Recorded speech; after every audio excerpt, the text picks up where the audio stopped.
محترم ہمارے ساتھ پروفیسر طاہر احمد ڈار صاحب. طاہر صاحب السلام علیکم رحمۃ اللہ. آپ بتائیے گا آپ کا کیا ایکسپیرینس ہے جماعت کو چھوڑنے کے بعد سر؟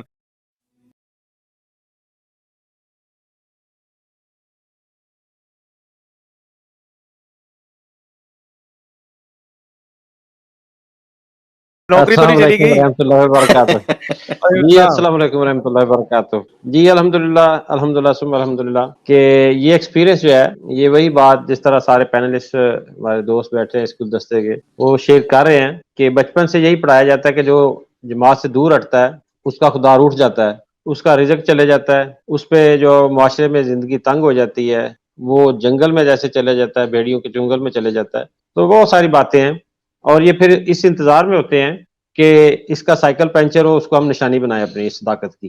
تو اس لحاظ سے اگر قرآن کو غور کیا جائے، قرآن پاک پر غور کیا جائے، تو سب انبیاء نے خدا کی طرف جو ہے وہ توجہ مبذول کروائی ہے، اسی کو معبود ماننے کا جو حکم دیا گیا ہے، اسی کے اطاعت کرنے کا حکم دیا ہے.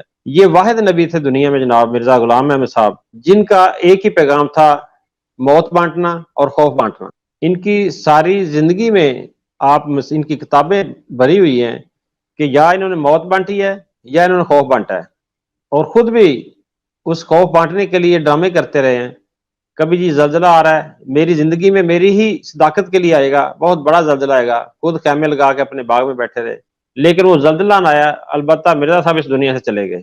تو یہ خوف کا جو کاروبار ہے اس پہ ان کی بنیاد کھڑی تھی، جو الحمدللہ ثم الحمدللہ آہستہ آہستہ جو وہ ڈیمالش ہو رہی ہے. ابھی 1 سال پہلے پروفیسر کی صاحب بات یہ ہے. جی جی جی پلیز آپ بات کیجیے اپنی. تو 1 سال پہلے ہی، مطلب 1.5 سال کہہ لیں، تو غالباً آپ نے تو اسی سال ہی میرا انٹرویو کیا تھا، تو میں ماشاءاللہ پہلے بھی آپ سے ذکر کرتا رہا ہوں کہ یہ الحمدللہ یہ گلدستہ بھرتا جا رہا ہے، اور وہ جو سوکھی ٹہنیاں تھیں وہ اب ہرے بھرے درختوں میں ان کے سامنے کھڑی ہیں، اور یہ ان کی جرت نہیں ہے کہ ہمارے ساتھ آ کے بات کریں. تو یہ الحمدللہ بڑے خدا تعالیٰ کے فضل ہیں، اور یہ سب اللہ تعالیٰ کی عنایت ہے، اس کا خدا تعالیٰ کا محض فضل ہے کہ خدا تعالیٰ نے ہمیں ان کی کتابوں کو پڑھنے کی توفیق دی، اور ہمیں اس غیر قرآنی اور غیر حقیقی ان کے دعووں سے ہمارا چھٹکارا دیا ہمیں، اور ہمیں ان کے چنگل سے نکلنے کی اللہ تعالیٰ نے جو توفیق دی ہے. تو اس لحاظ سے یہ ہے کہ خدا تعالیٰ کے میں تو بار بار یہی کہتا ہوں، بہت زیادہ اللہ تعالیٰ کا شکر ہے کہ ہم لوگ خوش ہیں، بہت خوش ہیں. وہ جو درمیان میں ایک چیز حائل تھی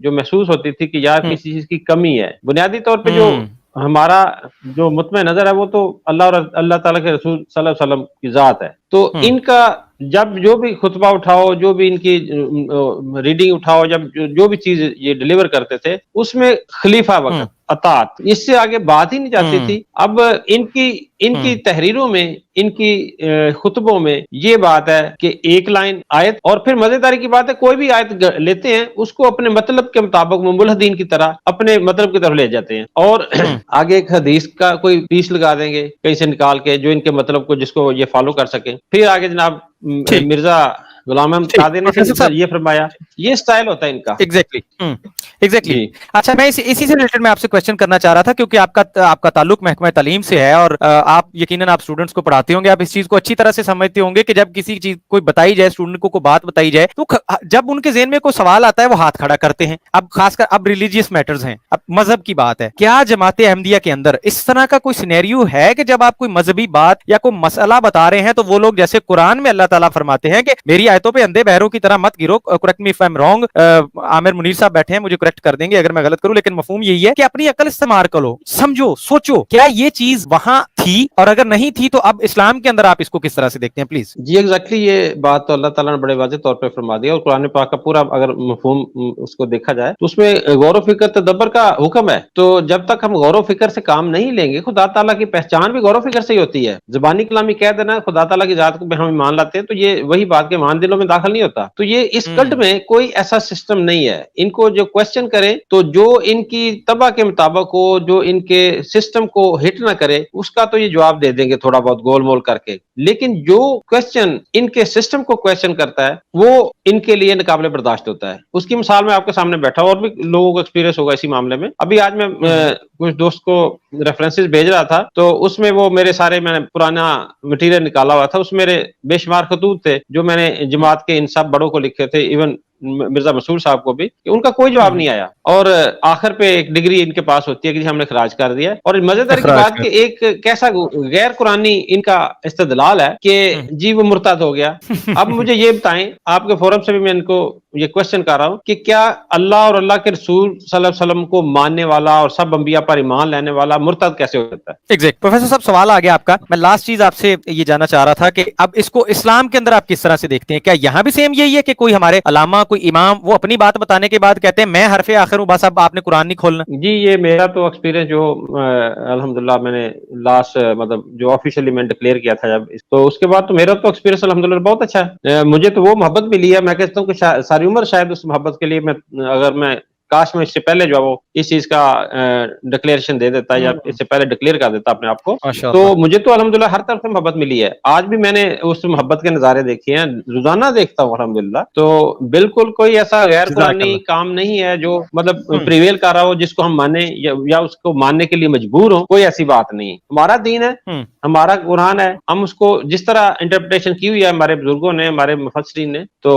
हमारे तक पहुंच चुका है अल्हम्दुलिल्लाह। इसमें कोई अब कमी कुताही की तो गुंजाइश है नहीं। तो जो दीन है बड़ा सादा दीन है, इस पे हम अमल करते अल्लाह का हैं दिन अल्हम्दुलिल्लाह, कंप्लीट है। उसके नज़ारे और उसमें देखते भी फिर हैं। ये है बिल्कुल कि उसमें भी फिर ये है कि इस्लाम के अंदर आपको ये कोई इस तरह की जोर जबरदस्ती नहीं है कि कोई शख्स अगर आपको जो बात बता दे, आपने उसके कुरान आपके सामने पढ़ा है और वो अपने मौके में क्लियर है, उसको आप देख सकते हैं, रेफरेंस ले लेते हैं। प्रोफेसर साहब, लास्टली अब मैं आता हूं आपकी तरफ, 1-1.5 मिनट के अंदर इस चीज को लेंगे। प्रोफेसर साहब, आपकी एक मामले के ऊपर ग्रिप है, खास तौर पर ये मलेशिया, सिंगापुर और श्रीलंका वगैरह में जो अजाइलम लेके जो लोग कादियानी जमात के साथ अटैच थे और वहां पे वो रह रहे थे, वहां उनको कुछ मसले मसाइल आ रहे हैं जिनके ऊपर आप कंटिन्यूसली रिसर्च कर रहे हैं और आप उसके ऊपर डेली बेसिस पे काम कर रहे हैं। हमें थोड़ा सा उस हवाले से अपडेट करें कि एग्जैक्टली हो क्या रहा है वहां पर, और फिर आप क्या पैगाम देना चाहेंगे उन लोगों को इन मसाइल के हवाले? उधर तो अब ये पोजीशन है कि सबसे पहले तो एक बात जो वो वही भेड़ चाल वाली बात है कि इसका जो आउटकम है वो कंक्लूजन है इस चीज का, और इसके जो आफ्टर इफेक्ट्स हैं वो किसी शख्स ने नहीं इनको देखा कि ये जो हम भागे जा रहे हैं, बाहर की तरफ भागे जा रहे हैं, आगे हमारी नस्लों का क्या होगा, हमारे दीन का क्या होगा। मतलब आखिरत तो भूल गई ना, सिर्फ मादियत परस्ती के पीछे पड़ गए।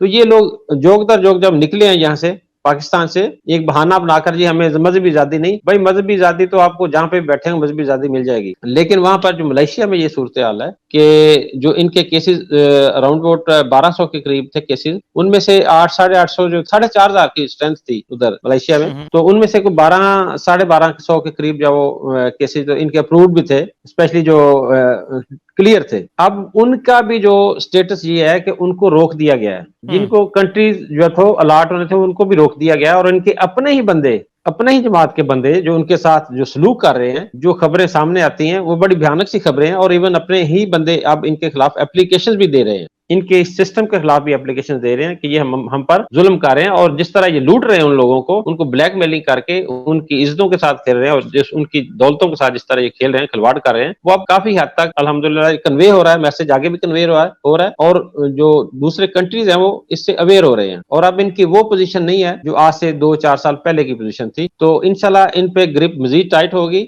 और मलेशिया में भी इनके खिलाफ जो अच्छा खासा जो है वो एक मसला खड़ा हो चुका है। तो ये जिस तरह इन्होंने हरकतें की हैं अपने मानने ना मानने वालों के साथ, उनके साथ इन्होंने जोर जबरदस्ती करने की कोशिश की है, खुदा ताला इनको उसी तरह लुटा रहा है वो बातें। तो और भी बहुत सारे वाकयात हैं जो मतलब रिपोर्ट हुए हैं, तो अल्हम्दुलिल्लाह ये अब इनके बहुत हालात जो है वो इस हवाले से टाइट हो रहे हैं, और बल्कि बाहर से भी इनके केसेस जो है वो आपको भी ज्यादा बेहतर पता है, शेख साहब भी माशाल्लाह बैठे हैं, दूसरे दोस्त भी बैठे हैं, तो बाहर भी इनके केसेस जो है वो रिजेक्ट हो रहे हैं बहुत बड़ी जो है वो लार्ज स्केल पर। जज़ाकल्लाह। जज़ाकल्लाह प्रोफेसर साहब, बहुत शुक्रिया, thank you so much for joining our live show.